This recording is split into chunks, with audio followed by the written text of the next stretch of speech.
इस मूवी की कहानी यांग से स्टार्ट होती है, जो कि सैड फ्लूट ट्राइब का सबसे अच्छा तलवारबाज था और उसे सभी ट्राइब्स में सबसे अच्छा तलवारबाज बनने के लिए अपने मुख्तलिफ ट्राइब्स के हर वॉरियर को कत्ल करना था। इसलिए यांग अकेले ही सारे दुश्मन ट्राइब के लोगों को मार देता है और अपने दुश्मन ट्राइब के लीडर को मारने के बाद वो दुनिया का सबसे अजीम तलवारबाज बन जाता है। लेकिन ट्रेडिशन के मुताबिक इसे मुखालिफ कबीले के हर रुकन को कत्ल करना था, चाहे वो छोटा हो या बड़ा, बच्चा हो या बूढ़ा। लेकिन जब वो सरदार की छोटी बेटी को मारने गया तो वो उसकी मासूमियत देखकर उसे मार न सका, लेकिन उस बच्ची की जान बचाने की वजह से उसका अपना कबीला उसका दुश्मन हो गया था, क्योंकि सैड फ्लूट के कानून के मुताबिक पूरे कबीले को मारना जरूरी था। और यांग ने इस छोटी बच्ची को कत्ल न करके उनकी नजर में एक जुर्म किया था और अब इस जुर्म की सजा यांग की अपनी मौत थी। इससे सैड फ्लूट गैंग यांग और उस बच्ची को मारने के लिए उन पे अटैक कर रहे थे और हालात इतने खराब हो जाते हैं कि यांग किसी पे भरोसा नहीं कर सकता था। इसलिए उसने अपने घर को आग लगाई और एक नए सफर के लिए अमेरिका रवाना हो गया, जहाँ एक टाउन में उसका एक दोस्त स्माइथी रहा करता था। लेकिन जब वो उस टाउन में पहुंचता है तो उसे पता चलता है कि स्माइथी 3 साल पहले ही मर चुका है। दूसरी तरफ हम सैड फ्लूट के सरदार को देखते हैं, जिसे सैडेस्ट फ्लूट कहा जाता था। वो यांग के घर से अमेरिका जाने का क्लू ढूंढ निकालते हैं, जिसके बाद सैडेस्ट फ्लूट अमेरिका जाने के लिए तैयार हो जाता है। दूसरी तरफ हम यांग को देखते हैं, जिसे टाउन में एक अजनबी के तौर पे देखा जा रहा था। लेकिन तभी एक सर्कस में काम करने वाला बोना, जिसका नाम 8 बॉल था, वो यांग को वेलकम करता है, जिसके बाद वो यांग को स्माइथी की लॉन्ड्री शॉप तक ले जाता है। लेकिन जैसे ही वो लोग उस शॉप में पहुंचते हैं तो एक लड़की जिसका नाम लिन था, वो यांग पे अटैक कर देती है। लेकिन यांग उसके अटैक का बिल्कुल भी जवाब नहीं देता है और जब लिन को पता चलता है कि यांग स्माइथी का दोस्त है तो वो उसे सॉरी बोलती है। साथ ही वो उसे बताती है कि वो और स्माइथी बहुत अच्छे दोस्त थे और स्माइथी उसे तलवार चलाना सिखाया करता था और लिन ये समझी थी कि यांग स्माइथी का दुश्मन है, इसलिए उसने यांग पर हमला किया था। इसके बाद हम देखते हैं कि लिन यांग को लॉन्ड्री का काम सिखाने के लिए उसकी हेल्प करने लगती है, लेकिन इसके बदले में यांग को उसे तलवार चलाना सिखाना था और यांग ने अभी तक उस छोटी बच्ची का नाम भी नहीं रखा था,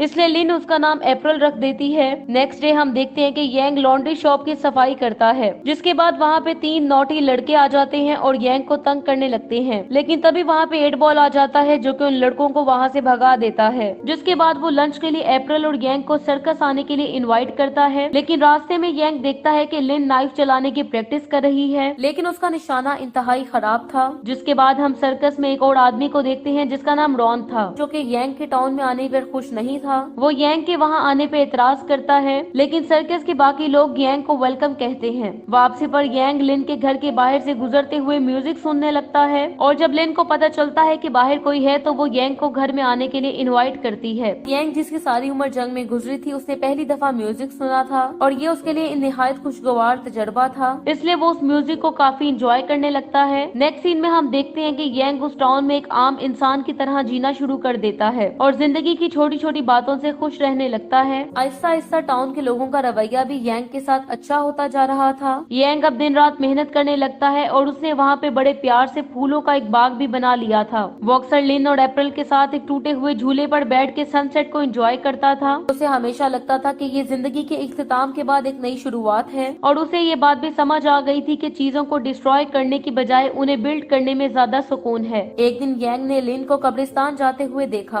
और उसने 8 बॉल से पूछा कि लिन इतनी ज्यादा गुस्से में क्यों रहती है। अब 8 बॉल ने उसे बताया कि बहुत साल पहले एक वॉर लॉर्ड कर्नल ने उनके टाउन पर अपनी फौज के साथ हमला कर दिया था और उसने लिन को अपनी रात गुजारने के लिए चुना। इस मकसद के लिए वो लिन को वहाँ मौजूद एक किचन में ले गया, लेकिन लिन ने मौका पाकर उसके मुंह पर उबलता हुआ दूध फेंक दिया और वहाँ से भाग आई। लेकिन कर्नल ने गुस्से में लिन को गोली मार दी और साथ ही उसकी फैमिली यानी कि माँ बाप और छोटे भाई को भी कत्ल कर दिया। और कर्नल के जाने के बाद जब टाउन के लोग इन्हें दफनाने लगे तो उन्होंने देखा कि लिन तो जिंदा है। ये जानने के बाद यांग को समझ आ गई कि लिन हर वक्त इतने ज्यादा गुस्से में क्यों रहती है। असल में ये गुस्सा लिन का इंतकाम था जो वो कर्नल से लेना चाहती थी, इसलिए वो ये डिसाइड करता है कि वो लिन को सॉर्ड और नाइफ चलाना जरूर सिखाएगा। यहाँ वो लिन को बताता है कि नाइफ फेंकने के लिए असल चीज फोकस है और जब तक वो फोकस नहीं करेगी उसका निशाना खराब ही रहेगा। इसलिए उसने लिन की आंखों पर पट्टी बांधी और खुद उसके सामने खड़ा हो गया और लिन ये देखकर हैरान रहेगी कि उसके तमाम चाकू सही निशाने पर लगे थे। लिन यांग की ट्रेनिंग से बहुत खुश थी, क्योंकि जिस चीज की प्रैक्टिस वो इतने दिनों से कर रही थी, यांग ने वो चीज उसे कुछ ही टाइम में सिखा दी थी। इसी खुशी में वो यांग को बताती है कि स्माइथी अक्सर उसकी बातें भी करता था, इसलिए वो ये जानती है कि यांग सैड फ्लूट का हिस्सा है। साथ ही वो उससे पूछती है कि वो लोग सैड फ्लूट क्यों कहलाते हैं, जिस पर यांग उसे बताता है कि जब किसी आदमी की गर्दन को काटा जाता है तो वहाँ से आखिरी आवाज फ्लूट की आती है, इसलिए इसके कबीले का नाम सैड फ्लूट है। जिसके बाद यांग लिन को अपने पास्ट के बारे में बताता है कि वो सैड फ्लूट का हिस्सा अपने बाप का इंतकाम लेने के लिए बना था, क्योंकि एक वॉरियर ने अपनी तलवार को चेक करने के लिए उसके बेगुनाह बाप को मार दिया था। यहाँ जब लिन यांग को उदास देखती है तो वो उसे अपनी माँ की तरफ से मिला हुआ नेकलेस उसे दे देती है, और ये यांग की जिंदगी में दूसरा मौका था जब उसे किसी ने गिफ्ट दिया था। उससे पहले उसे सैड फ्लूट के सरदार ने एक पपी गिफ्ट किया था। इसके बाद यांग लिन को अपनी एक तलवार दिखाता है जिसे सील कर दिया गया था, और यांग ने उसे बताया कि दोबारा अगर कभी उसने इस तलवार को यूज किया तो इस तलवार से कत्ल होने वालों की रूहों की चीखें सैडस फ्लूट सुन लेगा, और इससे उसे पता चल जाएगा कि वो कहाँ पे है। इसके बाद यांग ने लिन को दूसरी तलवारों के साथ तलवारबाजी सिखानी शुरू कर दी। दूसरी तरफ सैडस फ्लूट यांग की तलाश के लिए अमेरिका आ रहा था। अगरचे वो नहीं जानता था कि अमेरिका जैसे बड़े मुल्क में यांग किधर है, लेकिन उसे ये जरूर पता था कि जिस दिन यांग ने तलवार चलाई उस दिन उस तलवार से कत्ल होने वाली रूहों की चीखों की आवाज उसको सुनाई दे देगी। लेकिन यांग तो एक नॉर्मल आदमी की जिंदगी जी रहा था, जैसे गार्डन में टाइम स्पेंड करना, लिन को ट्रेनिंग देना और सबसे अहम एप्पल की देखभाल करना। आखिरकार क्रिसमस का मौका आ गया जिसमें सर्किस के तमाम बड़े लोगों ने एक पार्टी अरेंज की, लेकिन उनकी ये खुशी और पार्टी ज्यादा देर तक कायम न रह सकी, क्योंकि कर्नल अपने साथियों के साथ एक बार फिर टाउन पर मुसीबत बनकर टूट पड़ा, और गार्डन में आते ही सबसे पहले उनके घोड़ों ने यांग के गार्डन को तबाह कर दिया। लिन ने जो उबलता हुआ दूध कर्नल के चेहरे पर फेंका था उसके निशान छुपाने के लिए कर्नल एक मास्क पहनता था। यहाँ कर्नल के आदमी सर्कस के हर बंदे को मारते पीटते हैं। इस मौके पर टाउन के लोग लिन को एक जगह पे बांध देते हैं ताकि वो कर्नल से इंतकाम लेने के लिए कोई उल्टी सीधी हरकत न कर बैठे,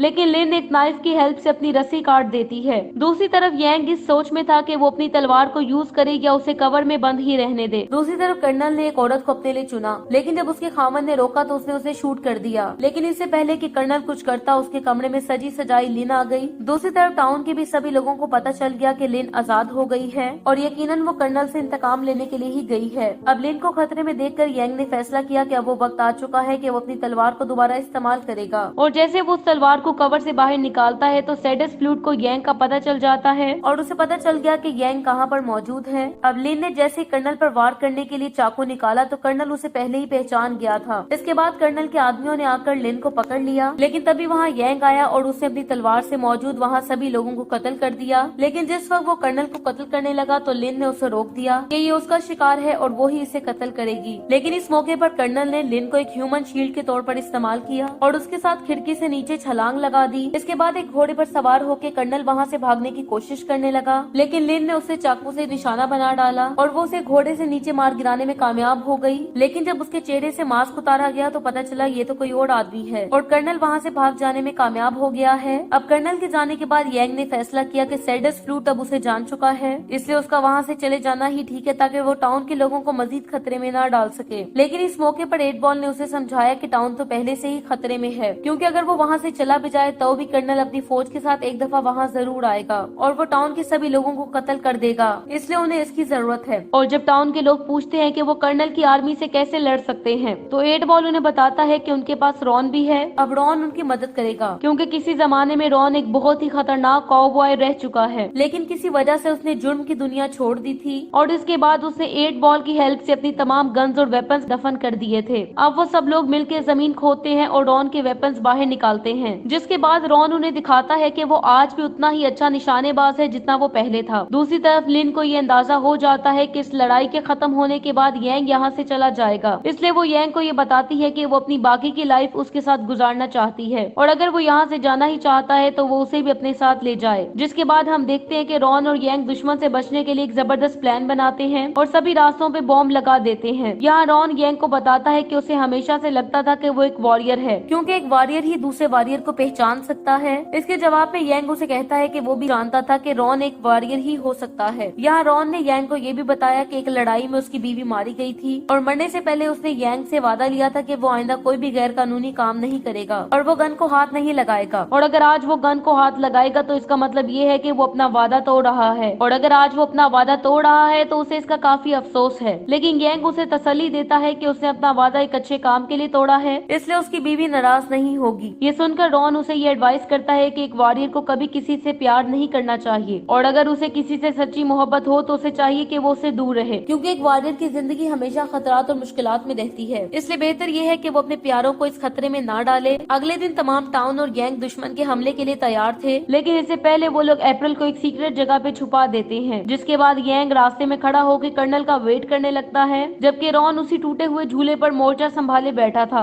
थोड़ी ही देर में वहाँ कर्नल के आदमी आते हुए दिखाई देते हैं और जब उनके घोड़े यांग के बाग से गुजरते हैं तो वहाँ मौजूद बॉम्ब एक धमाके से फट जाते हैं, जिसमें दुश्मन के बहुत से लोग मारे जाते हैं और उसके बाद वहाँ गर्दो गुबार का एक तूफान आ जाता है, जिससे फायदा उठाकर यांग ने दुश्मन के आदमियों को तेजी से कत्ल करना शुरू कर दिया। ये देखकर कर्नल अपने आदमियों को सर्कस तक पहुँचने का ऑर्डर देता है, लेकिन वहाँ मौजूद बॉम्ब भी फटना स्टार्ट हो जाते हैं, जिसके बाद रॉन उन पे फायरिंग करना स्टार्ट कर देता है और जब कर्नल के लोग रॉन तक पहुंचने की कोशिश करने लगते हैं तो सर्कस के बाकी छुपे हुए लोग भी बाहर निकल आते हैं और वो पीछे से दुश्मन पे फायरिंग करने लगते हैं। दूसरी तरफ यांग बहुत तेजी से दुश्मन को मार रहा था। इधर रॉन जब ये देखता है कि दुश्मन बिल्कुल उसके करीब आ चुका है तो वो रस्सी की हेल्प से नीचे उतर आता है और इसी के साथ ही वो उस झूले को भी बॉम्ब से उड़ा देता है। ये देखकर सभी लोग काफी ज्यादा खुश हो जाते हैं क्योंकि वो ये समझ रहे थे कि वो लोग जीत चुके हैं, लेकिन अभी भी दुश्मन के काफी लोग बाकी थे, जिनके वहाँ पहुँचते ही सर्कस के काफी लोग मारे जाते हैं। अभी ये जंग जारी थी कि सैड फ्लूट के बहुत से वॉरियर्स भी वहाँ पहुँच जाते हैं और अब गन्स और सॉर्ड्स की लड़ाई स्टार्ट हो जाती है और खतरे को देखते हुए यांग लिन को अप्रैल के साथ वहाँ से भाग जाने के लिए कहता है और खुद दोबारा लड़ाई स्टार्ट कर देता है। अब दोनों दुश्मनों के साथ ही एक दूसरे से और यांग दोनों से ही लड़ रहा था और इससे बहुत से बंदे बहुत तेजी से मर रहे थे। ये देख कर लिन अप्रैल को इटबाल को पकड़ा देती है और यांग की हेल्प के लिए वापस आ जाती है। यहाँ वो दोनों मिलकर सभी लोगों को मारने लगते हैं, लेकिन सभी लोगों को मारने के बाद जब वो दोनों 8 बॉल तक पहुँचते हैं तो उन्हें पता चलता है कि कर्नल 8 बॉल से अप्रैल को छीन के वहाँ से चला गया है। ये देखकर वो काफी ज्यादा परेशान हो जाते हैं। दूसरी तरफ कर्नल अप्रैल और अपने कुछ साथियों के साथ एक होटल में घुस जाता है और उनके पीछे पीछे सैड फ्लूट के लोग अप्रैल को मारने के लिए वहाँ आ जाते हैं और उनमें जबरदस्त फाइट स्टार्ट हो जाती है। इसी दौरान यांग भी वहाँ पहुँच जाता है और बिजली की तेजी से फ्लूट और कर्नल के सभी लोगों को मार देता है। इसके बाद वो रूम में एंटर होता है और कर्नल पे वार करके अप्रैल को बचा लेता है, लेकिन वो कर्नल को मारता नहीं है और उसका मौका वो लिन को देता है। इसके बाद लिन और कर्नल में तलवार का मुकाबला स्टार्ट हो जाता है, लेकिन आखिरकार लिन कर्नल को मारने और अपना बदला लेने में कामयाब हो जाती है। इसी के साथ ही यांग का सरदार सैडस फ्लूट भी वहाँ पहुँच जाता है और यांग को ये ऑफर करता है कि अगर वो आज उस बच्ची को मार दे तो वो उसे दोबारा अपने ट्राइब में शामिल कर लेगा, लेकिन यांग इस बात से इनकार कर देता है और उस बच्ची को मारने की बजाय सैडस फ्लूट को मारना प्रेफर करता है और एक ही वार से सैडस फ्लूट को मार देता है। अब मूवी के लास्ट सीन में हम देखते हैं कि जब टाउन में सुकून हो चुका था तो यांग को रॉन की एडवाइस याद आती है और वो ये डिसाइड करता है कि वो लिन को अप्रैल को उसी टाउन में छोड़कर वहाँ से दूर चला जाएगा, क्योंकि वो जानता था कि उसकी पूरी जिंदगी खतरात से घिरी रहेगी और सैड फ्लूट के बाकी सभी वॉरियर्स हमेशा उसका पीछा करते रहेंगे। इसलिए वो लिन, जिससे वो बहुत मोहब्बत करता था और अप्रैल को अपने साथ खतरे में नहीं डालना चाहता था। जिसके बाद हम देखते हैं कि एक दिन सैड फ्लूट के वॉरियर यांग तक पहुँच जाते हैं और वो एक नई लड़ाई में बिजी हो जाता है। इसी के साथ ही मूवी एंड हो जाती है। Thank you so much for watching.